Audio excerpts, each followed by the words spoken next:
Hi, everyone. Welcome to CoMotion Lab's Fundamentals for Startups. I am Alea Liano, Community Coordinator for CoMotion Lab's Startup Hall. While we wait for everyone to join, I'll make a few announcements. Next week, Michael Holt, President of Traverse Management, will present SBIR STTR grants, funding strategies. To view our full schedule and to register for future fundamentals, please visit commotion.uw.edu/events. Also, please subscribe to our YouTube channel and click the little bell to be notified of all of our future live streams. Fundamentals for Startups is funded in part by a grant from Economic Development Agency. See the link in the chat for a short survey, and please tell us who you are, where you are watching, and how you heard about this event. This will help us report back and continue the funding. Finally, CoMotion is hosting a virtual startup career fair and internship fair on April 21st. Whether you're looking for your next great hire or just collecting resumes for future positions, register now at bit.ly/commotioncareerfair.com. Remember, there is no fee for employers to participate. This year, we are proud to partner with Bluetooth to support the Fundamentals for Startups program. See how Bluetooth audio sharing is poised to once again change the way you will experience audio and connect with the world around you. Bluetooth introduced the world to wireless audio. Calling, listening, watching, making us safer, more productive, more joyful. It's part of the fabric of our lives. Now, Bluetooth will bring us even closer to each other and our world with audio sharing. It will let us share with others our music, our experiences, listening and watching together. The places we go will share with us, enriching our experiences, helping us hear our world.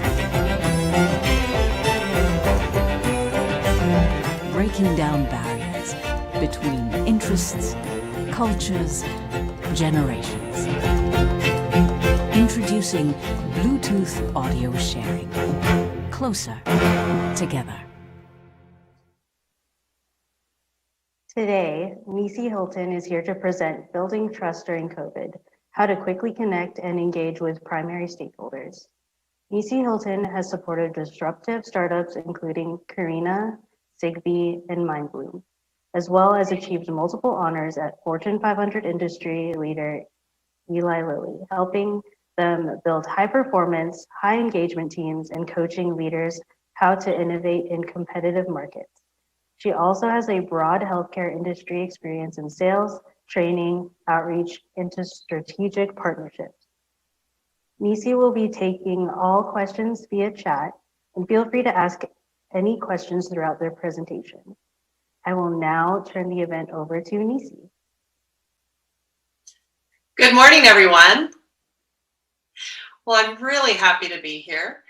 And the first slide I'm going to show you will have my contact information on there because I really encourage you to reach out to me. I found over the years, it's amazing how sometimes contacts that you barely know can be catalysts for great possibilities and open your mind to great possibilities. So my cell phone's there and my email, and do link in with me also. So a little bit about me. You heard a little bit about my background. I'll just add in a couple of things in terms of why I'm here today. My passion throughout my career has been bringing out the best in people. Because what I found is if you can bring out the best in people, they are empowered to act and innovate. And that's where you see great things happen. I love to champion products and services that make the world a better place, and I spent most of my career in healthcare related fields. Sometimes people say, oh, when I say this, but I truly believe our healthcare system in the US is broken, and we really need to all come together and innovate in order to make it better for all. I'm a Husky. I went to UW. I'm a certified coach also. And for those of you who haven't heard this organization before, I encourage you to look them up. Leadership Tomorrow. I'm an alum of their program, and each year they select 80 emerging leaders in the public, private, and nonprofit sectors. And their whole focus is to expose these emerging leaders to key issues in our region and build their leadership skills. But the third piece, which is really critical, is you are surrounded by the most diverse group you'll ever meet in your life. And it really opened my mind to possibilities. So check them out. As mentioned, I've mostly spent my time in healthcare, pharmaceuticals, medical device, tech startups like SaaS education, and a lot of time in elder care also. So that's me. But let's talk about you and what I hope you get out of today. What I'm going to be presenting today are not these huge undertakings I'm going to encourage you to do. My hope is you'll come away with a couple tips and tricks, whether you're a CEO or you're a recent graduate and thinking about starting a company. My commitment to you is that you'll come away with one or two things that you hadn't thought of before and that you want to try out that'll really have a positive impact, that will help you make the most of your time when you're focusing on building trust relationships, that will get you inspired to reach out to people, and also, as I mentioned, building trust. I'm going to challenge you to do just one thing today. So I'm going to be a little old school in that I'm going to ask you to take out a piece of scratch paper if you have some next to you. And there's only one thing I ask. As you're listening, you may hear things, kind of aha moments that make you more intrigued, or something you say, that's a great idea, or, oh, I'm not comfortable with that. I call those top takeaways. We're going to discuss a lot, and let's face it, in the world today, things are crazy. There's so much thrown at us. So I hope you just jot down one or two things that are your top takeaways from this conversation today. And at the end, what I'm going to challenge you to do is to look at that top takeaway and commit to doing one action today, just a small baby step in the right direction to kind of build that momentum forward. So scratch paper, top takeaway, commit to one. And this is what we're going to talk about. So I'm going to share 3 key foundation pieces that have helped me throughout my career and that will really help you to build trust in business. Then we're going to bridge into little experiments you can try to help better manage your time and energy, especially in this virtual isolated world we're in with COVID. And then the third is connecting and engaging telephonically and virtually. Some little experiments you can try that will really help you there. And I also will provide you with resources after this presentation. They'll be emailing out to you. I always say ground rules because, especially with COVID, we're kind of on this tech journey.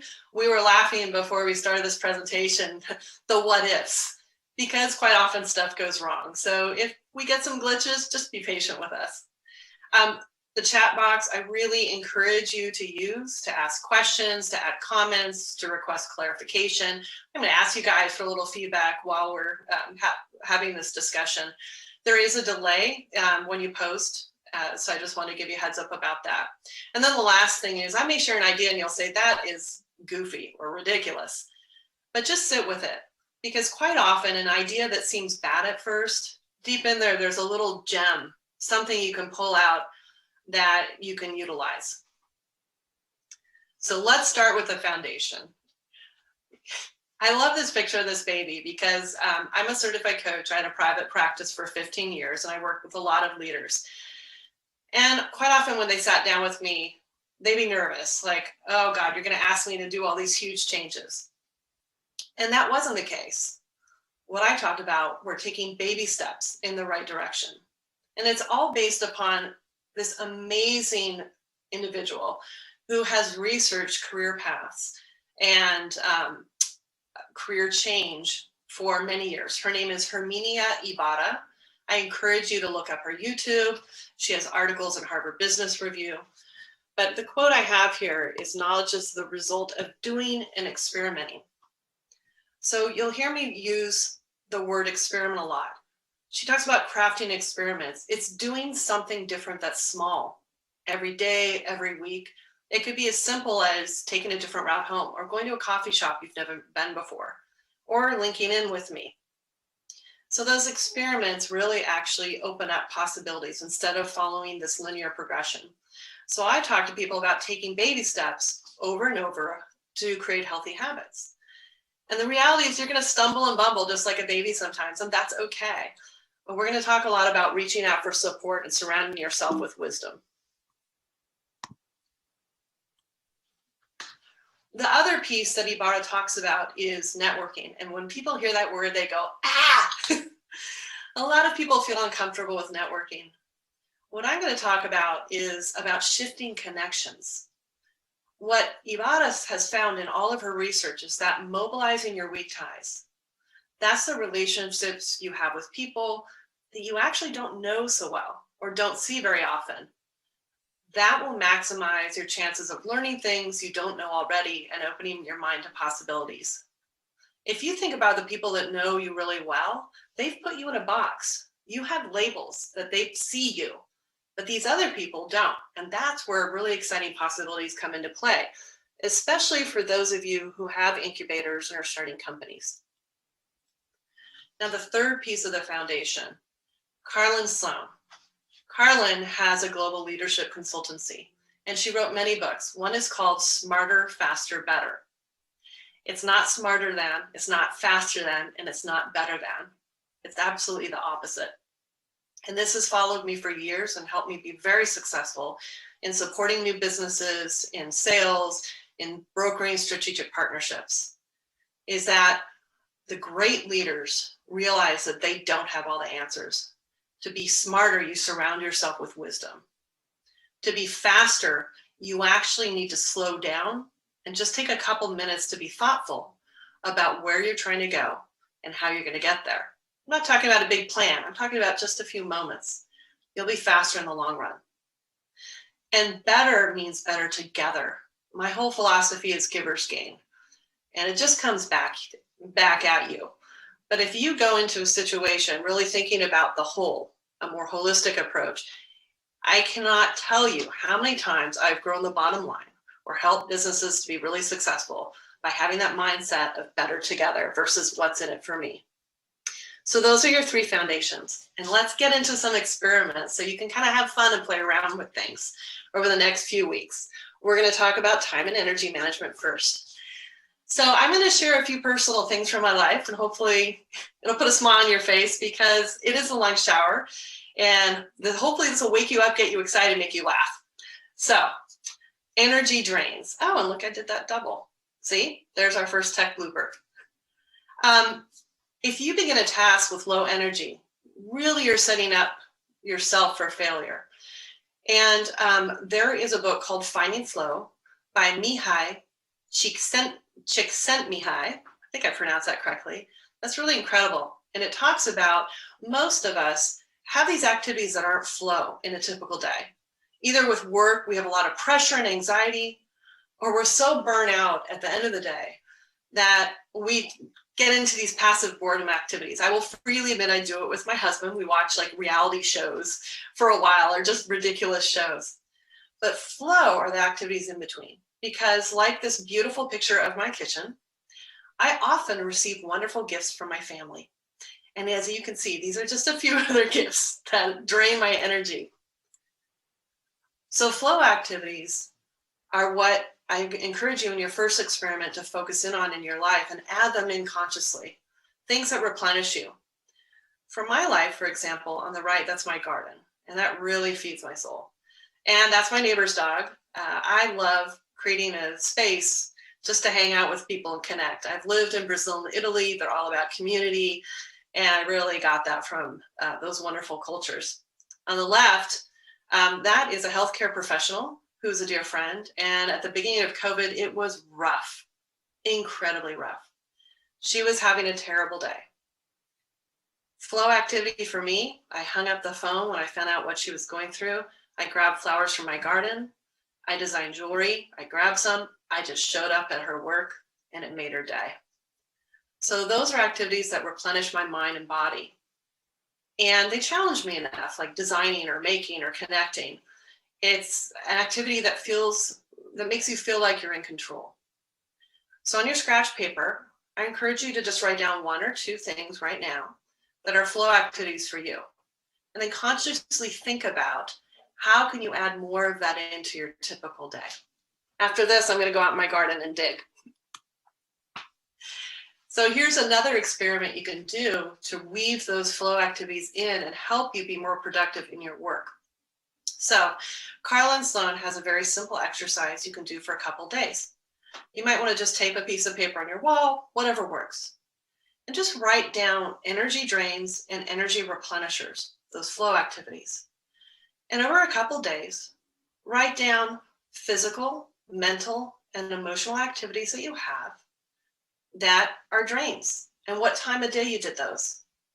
Same thing with replenishers. Once you've done that, this is what I encourage you to do. We all have high and low times of the day. Some people say I'm a night person. Some people say I'm an early morning person.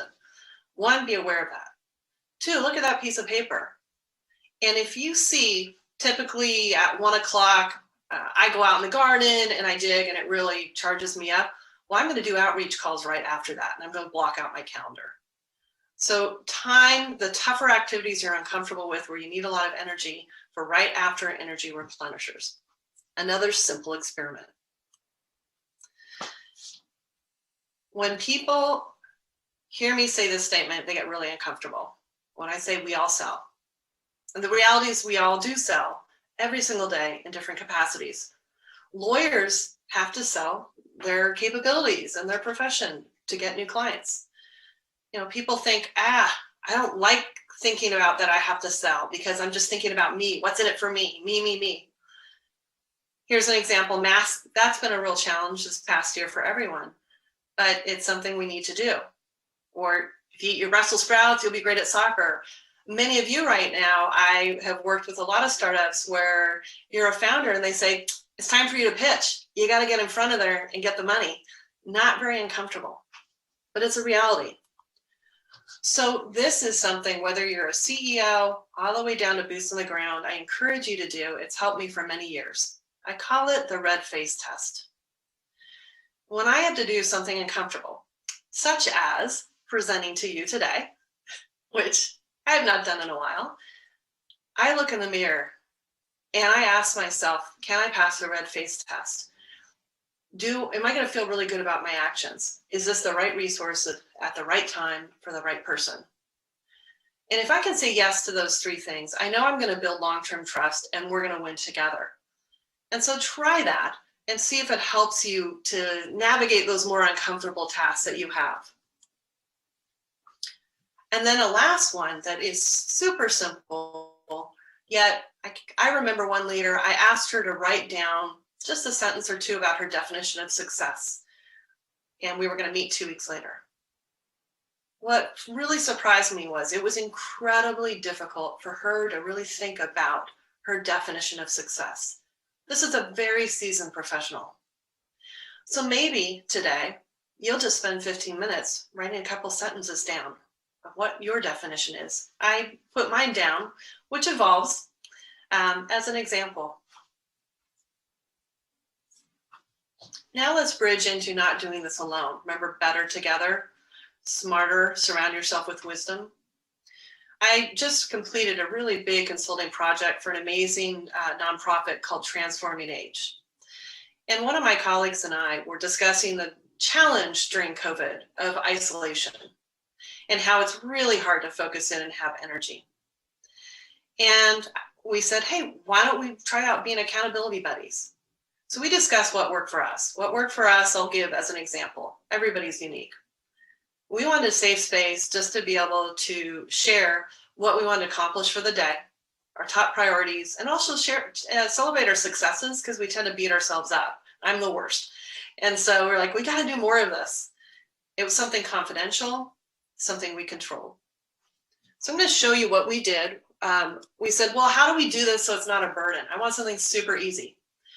Well, Basecamp is they have a free version, and Transforming Age was adopting that. So she said, I have to learn this Basecamp stuff. Yuck, I do not want to learn it. And I said, well, I know how to use it. I said, why don't we learn together as we do this accountability buddy thing?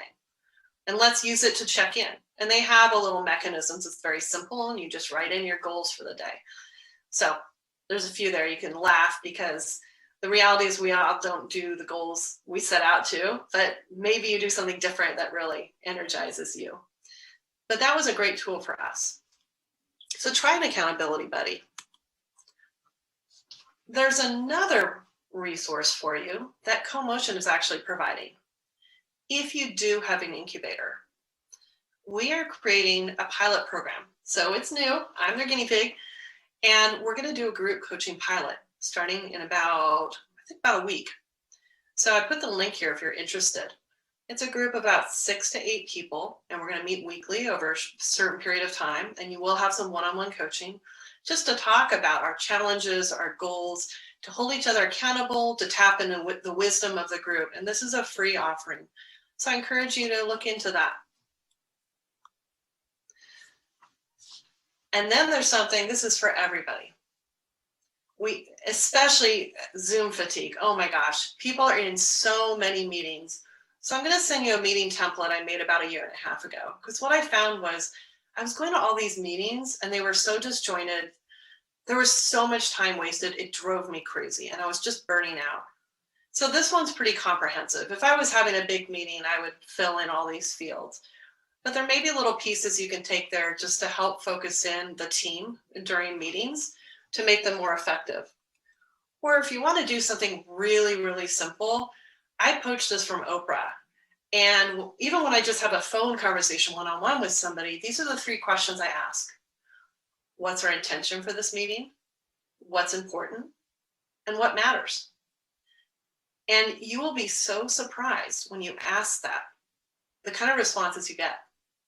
I had to do a big presentation to the C-suite at Transforming Age. And the day before, I sent them the agenda, and I sent them my intention for the meeting and what was important and matters, but I asked for their feedback. And I was pleasantly surprised. Everybody responded. And they were really different answers. And I reworked my whole presentation based upon meeting their needs. That's one of the easiest things you could do to make the most of your time now in this startup mode. And the last piece, here's some more blackmail material for you, is I would like, that's my office. I would like you to just take a 360 right now and look around where you are. Now, working virtually, some of us are at a dining table, some of us are in their car, some of us have a dedicated office, some are in a kid's bedroom. It really varies. But think about what are things you can do to transform your face to something that really engages and inspires you. All right, now we're going to get into nitty gritty. A lot of this comes from my sales background and training background in the pharmaceutical industry and healthcare SaaS. Little experiments that will really help you connect telephonically and virtually. And these are things, if you don't have that background, you will probably have never heard about. And they're easy. So this is a just basic one-on-one. Whoever you're reaching out to, you really got to think about who they are. Some great examples of the diversity of your audience. There's the CEO of Eli Lilly. There's the CEO of Rachel's Ginger Beer. And on the right, these are amazing care coordinators at Transforming Age, who what they do is they offer support to older adults who are low income. So the way I would show up to each audience may be very different, and how I dress and what my background is. Some of the things I'm going to share with you are because I was a judge for iCore and for a lot of teams that were pitching their startups for money. And a few things happened that just really decimated their whole presentation to the audience. So the first example is one of the founders presented and his closet door was behind him in his bedroom and it was open. I could see everything. And it was so distracting. I barely listened to his pitch. So just take a look around behind you before you get started in any virtual conversation. Down below is a pic. My kind husband let me use this picture. That's his office. He is faculty at UW School of Communications, and he's working on a big project for Google right now. And in the last week, he has gotten so much positive feedback from some of the leadership at Google because his background is very clean, it's simple, yet there are these elements that really reflect who he is. He's really a creative person into design and the impact of branding.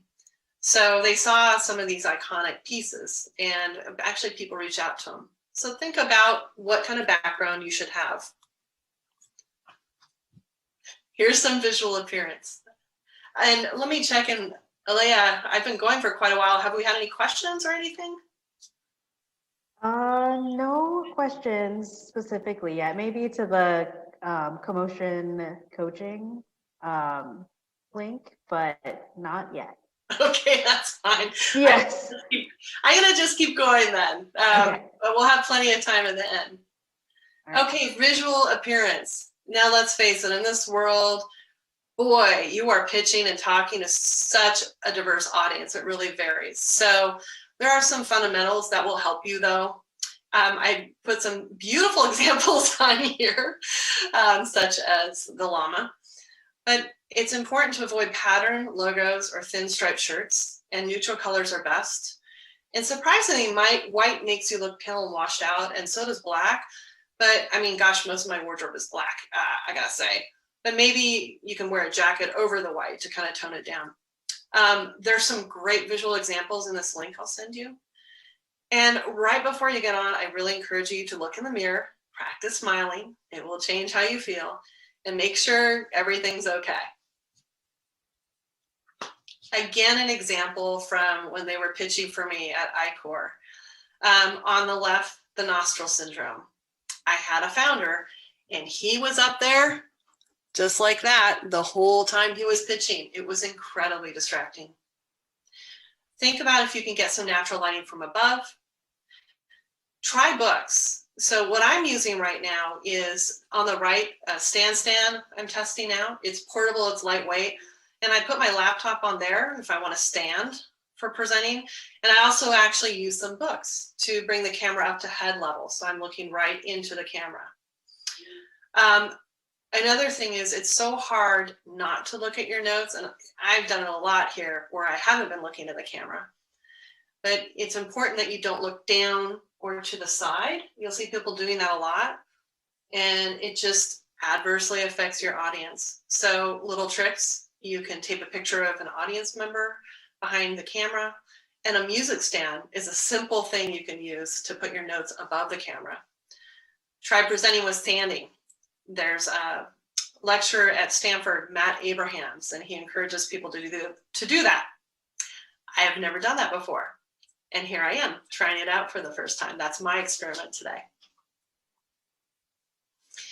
Okay, so these are the sales secrets that will really help you, and it's all about blocking out time on your calendar, because all of you are going to have to do outreach of some sort, whether it's to recruit people for your company, whether it's to pitch for funding, but trying to get a hold of people on the phone.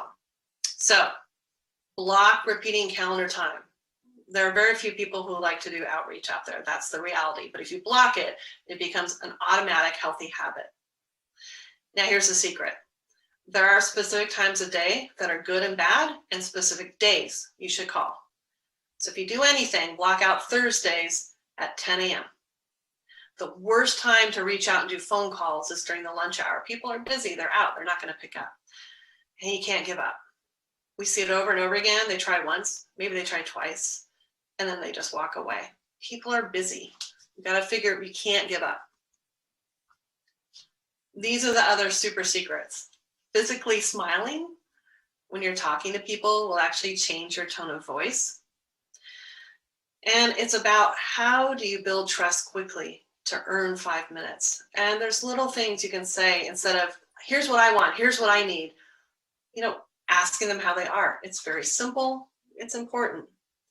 And these are there was a research study where they looked at thousands of outreach calls, and this is what they found. Things like, how are you, or how have you been, increases the chance of you getting more time with a person pretty significantly. The last one is if you use I all the time, I need, I want, it's a very one-sided conversation, and we tends to soften that. So now we're going to move into something where I actually made a cheat sheet for you, and I will send out afterwards about different phrases or ways to say things that will really invite deeper conversation versus people being defensive. So this is your super magical tip number 1. Never ask why. And some leaders cannot believe that. They're like, come on. In fact, I saw a LinkedIn presentation on LinkedIn Learning recently, and this sales guru was using why all the time. Ask them why, ask them why. And I was like, it's going to put them on the defensive. So I have a document I'll send you on appreciative inquiry, which is a whole process about asking open-ended questions that helps people envision a positive future and invites curiosity and connection. Some examples here. Why did you do that? In contrast, hey, I'd love to hear the story behind that choice. The story behind that, I use it all the time. It's incredible the impact it has. You're inviting people to open up. Why do you want that? Maybe instead you could ask something like, well, what motivates you to do that? Super secret magical trip number 2, repeating back. I'm really bad about taking online courses, and here I'm doing an online talk. I will freely admit it. Yet there is one I loved. Chris Voss is a former FBI hostage negotiator, and he has a master class on negotiation. The biggest takeaway for me from that was repeating back the last, say, 3 words that somebody has said with curiosity. So for example, somebody may say, I hate doing all this process and paperwork. And you just ask with genuine curiosity, process and paperwork, you'll be surprised just doing that. And here's the thing, these tips, a lot of them I'm sharing with you, they're not just for business. Try them in your personal life. This is kind of evil, but once I took the class, I was hanging out with my husband and we were talking about something tense, and I did this a bunch of times. And at the end of it, he's like, God, that was such a great conversation. What's going on there? And I told him, I was like, you were my guinea pig. I was testing this out. And another phrase he says after they've been talking for a while, it seems like something else is going on here, is something that really helps. And this is my absolute all-time favorite. The word but. The word but needs to be kicked out of your vocabulary because it negates everything you just said. So maybe your one experiment today is just using and instead of but. So but, yeah, I'd like to resolve this, but we're not making any progress. Yeah, I'd like to resolve this and we're not making any progress. I may owe her, but I don't have any money. Well, I may owe her and I don't have any money. It really will invite more conversation versus putting people on the defensive. Okay, this is what I'm going to really challenge you on. Especially in tech, I have consulted for and worked for a lot of startups. Put your cell phone away. If you are in a meeting, that is the time to give people attention. If you have to have your cell phone out, you need to upfront contract with that person and say, hey, I really want to focus on our conversation today. With your permission, I'm going to leave my phone out just because I may get an emergency call. I had a sick kid or something like that. And then they'll say, okay. And they'll really appreciate you making a commitment to focusing on them. The other thing is, I used to go into a lot of meetings. We're virtual now, but we're going to be face-to-face here and there. And everybody would sit down and you're sharing with them or you're presenting and they've got that computer up and it's like a block that protects them from you. Don't take notes on your computer if possible. Have a designated note taker. Try using paper and just jotting down a few notes instead, or not taking any notes and just focusing on them. And at the end, jotting down a few words. And lastly, mirror back what you heard, just like Chris Voss does. Also, when you mirror back, don't say, oh, I think what I heard is, because that puts the focus on you, that I. Instead, mirror back what you heard in a statement format. You want blank. Instead of what I heard is you want. Okay, now hopefully this will make you laugh. I did one Nisi blackmail photo on the right. Terrible from my past life in Girl Scouts with my kids, who are now much older.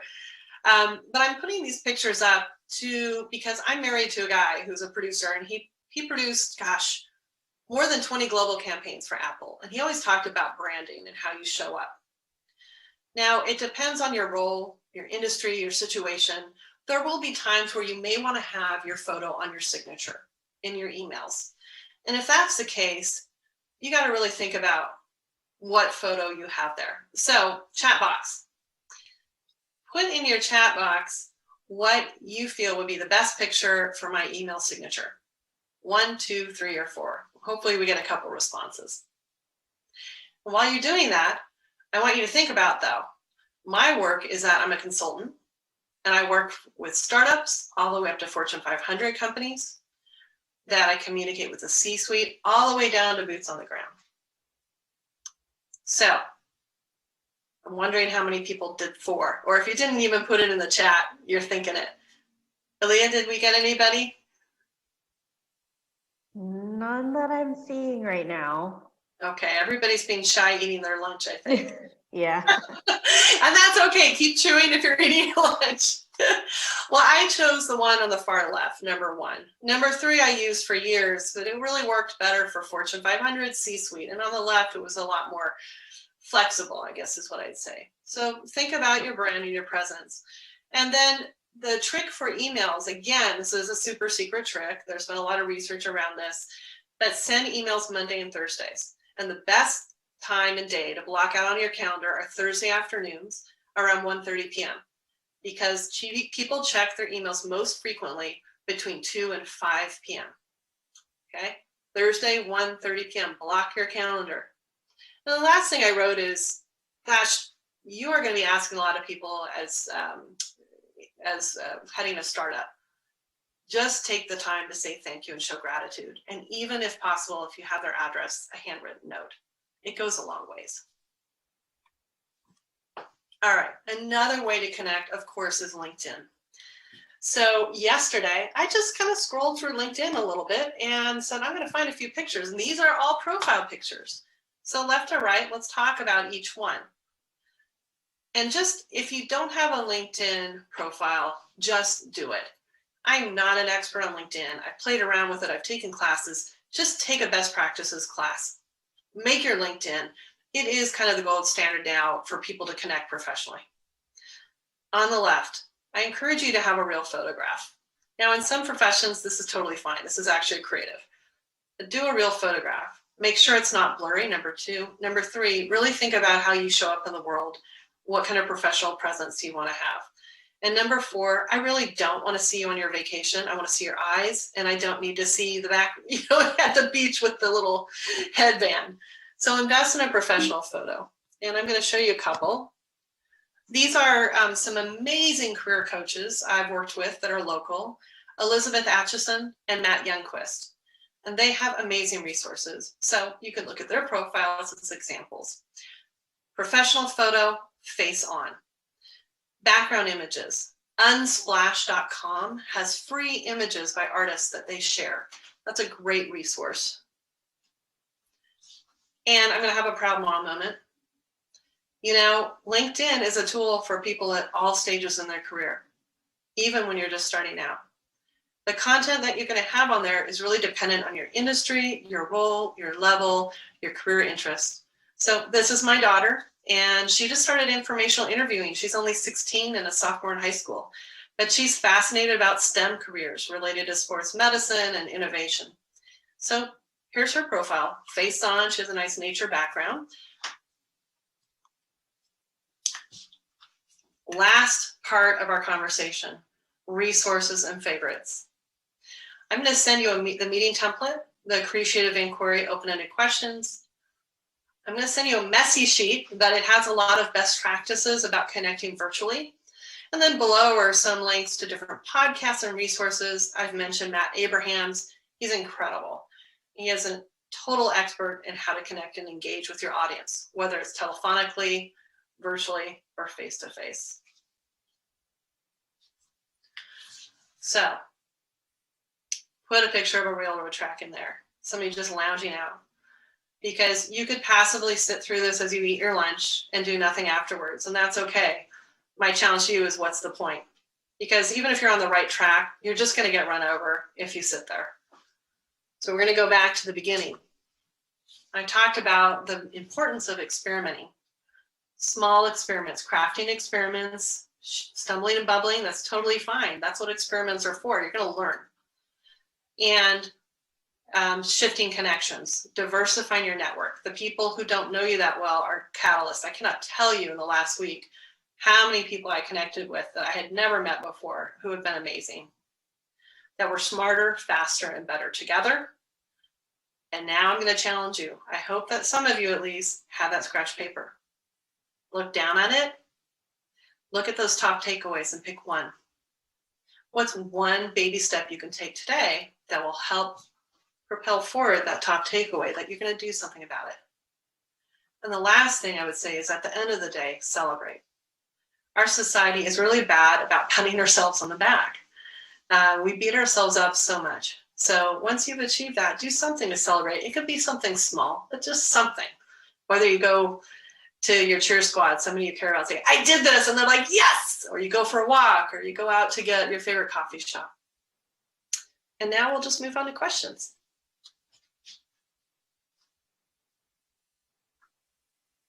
Hi, nice and easy. Sorry. Sorry. No questions from the chat yet, but I do have like a couple questions that I thought of while listening, actively listening to you. Do you have any tips for when someone is maybe becoming a little more defensive while you're talking to them? Do you have any tips to like de-escalate that, or anything like that?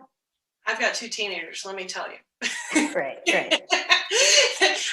I worked in elder care. Let me tell you about really tough situations. I am not an expert in this. Chris Voss absolutely is. I really encourage people to take his masterclass. There's another resource called Fierce Conversations. It was a book Susan Scott wrote many years ago. And please know, everybody, I actually don't read a lot of business books, but the ones I have that have really helped me, that book was really helpful. So Chris, repeating back the last 3 words, avoid using that I, and taking a deep breath and not closing yourself off. You often see people start to do this when things get tense. Keep your body language open. Repeat back the last 3 words with genuine curiosity. And then Fierce Conversations, I'm trying to remember, the framework she had was, let's say you need to talk to somebody about a tense situation. It was name specifically the incident and what happened. And one thing you can do after you've named it specifically, and you talk specifically about how did that impact the business, how did it impact you, you need to think about what's one thing you did to contribute to that situation. And I know that sounds counterintuitive, yet in trying this over the years, what I found is there's always something I may have done that could contribute to the problem or escalate it. And it tends to diffuse the tension to make it be more of a 2-way conversation. So name it, specific, what's the impact on the business by the incident that happened, how it affected you, and then how did you contribute to that problem?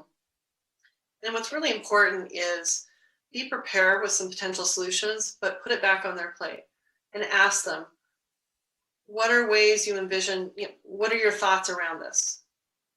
Open-ended. What are ways you can think of that we could better manage this or change this, or it depends on the situation. And let them talk and then offer your solutions, especially if they say, gosh, I don't know. I could say, well, I thought of a couple, what about this or this?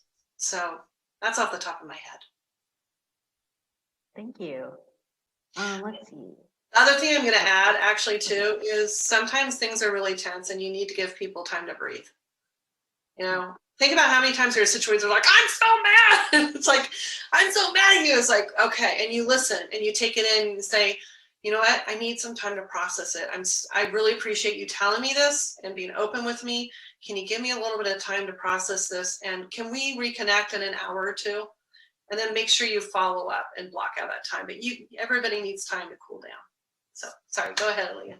No, you're totally fine. All right, let's see. I do have a question from the company Violet. Biggest benefits to incorporating professional coaching into startups for the founding team? What would you suggest? Oh, gosh, that's a great question. First of all, coaching, part of the reason we're doing the group coaching pilot is that coaching is really expensive. So it is, a couple $100 an hour if you're self-pay. So that's one of the challenges. Number one is, do you have the funds? Number two, if you don't, how do you get creative to find the right coach? Every startup's going to have unique needs. So what's important for you to know is that coaches are very different from consultants. So start there. A consultant is somebody you hire who has deep expertise, and they're going to tell you what to do.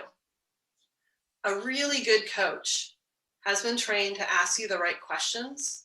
They believe you are the expert.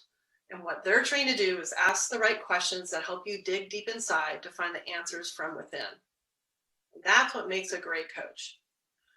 So, what I would say is, if you want to just call me and talk about what your specific challenges are with your startup, then I can help answer your question a lot better. The thing for me is, today was a lot of one-on-one fundamental business stuff about people, because people are what make a business successful. It's like one of the key ingredients. And if you don't build a foundation of great leadership skills, and as a leader, be a great coach, your business is going to really flounder. And that's the thing I saw over and over again. So working with a coach will help you to focus in, especially on the people side of connecting and engaging. And I say that to anybody across the board. All right, thank you. Let's see, from Wendy, do you have any suggestions on where to place lights so that the screen doesn't reflect in glasses? That's such a good one. I bet that's happening right now with me, and that's why they're probably saying it. I don't. And what a great question. Actually, Aaliyah, can you write that down? And I'll try to find some answers on that. And I'll ask my husband too, because he's got all these lights, and UW has this whole setup to help faculty. I struggle with the light thing, quite honestly. And, my setup is not perfect. So, and my background, I showed you my husband's because his is very simple and clean. And my background is my office. It's a reflection of me, but you guys can see there's some hats, there's some plants. Let's see if I can bring it down a little bit. Part of the reason I left it this way was my last work was with a nonprofit. It was with care coordinators. Most of the people I was working with were working with older adults. And so this type of background really resonated with that audience. So I'll look into the reflection. I hate wearing the glasses, but I have to have reading glasses. Right, I wear contacts when I present here. So. Oh, great, yeah, my problem is reading glasses, so, Right. All right. Let's see. I actually have a question. Do you have any tips for introverted people? Anything like that? Oh, I love introverted people. One of the things I'm so grateful, I had a private practice for like 15 years. I was coaching and I was consulting. Usually I do a blend. I work with so many people who are introverted, and my husband's an introvert. You have so much to offer. But quite often you get drowned out by the noise.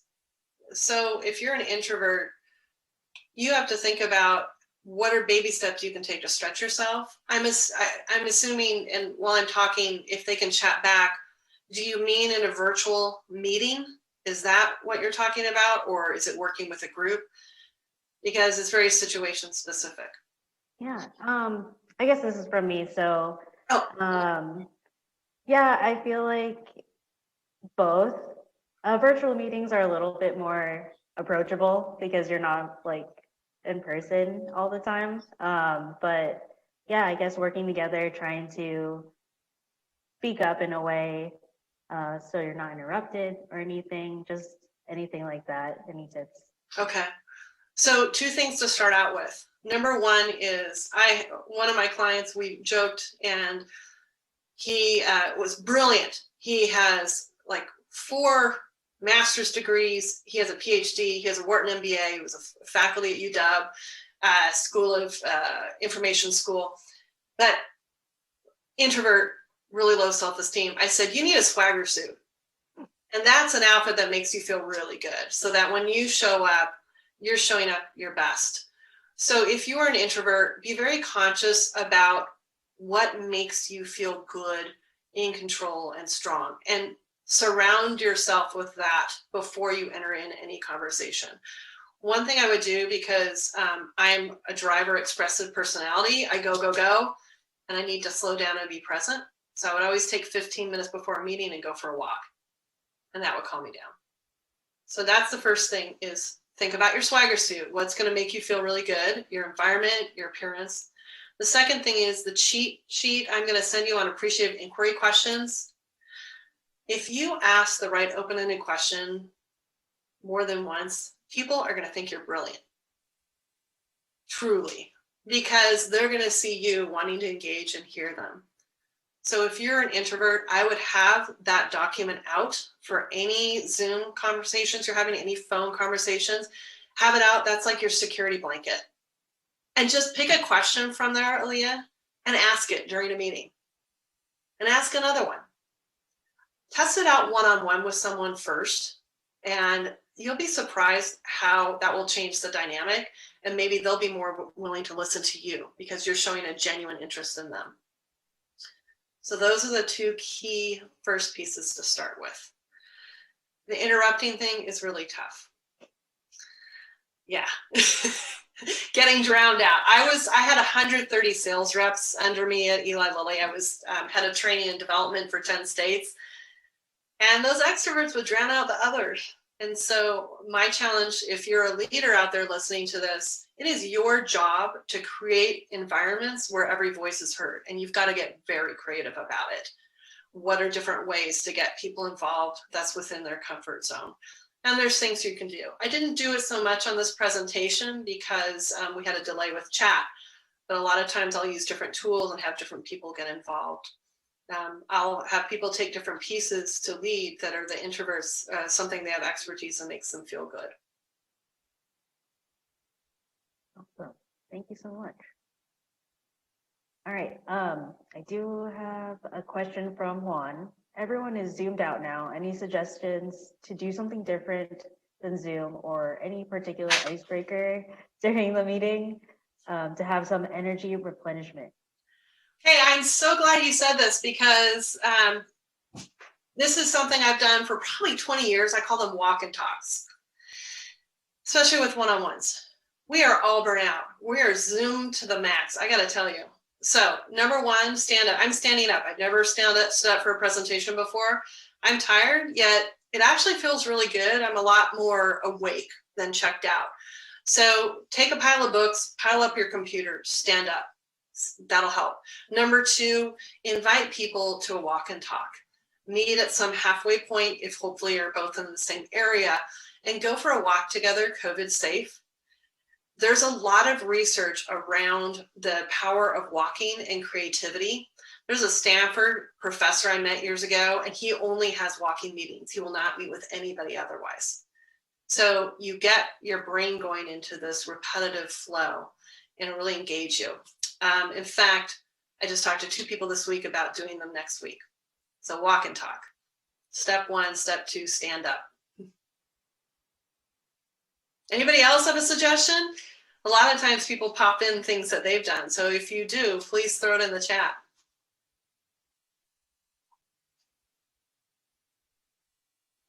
I can wait for chat to have any suggestions, but yesterday, something that replenished me was having like a socially distanced meeting with the team. And it's so different, and I feel like that energizes me almost to just like have human interaction. Yeah. So that helps.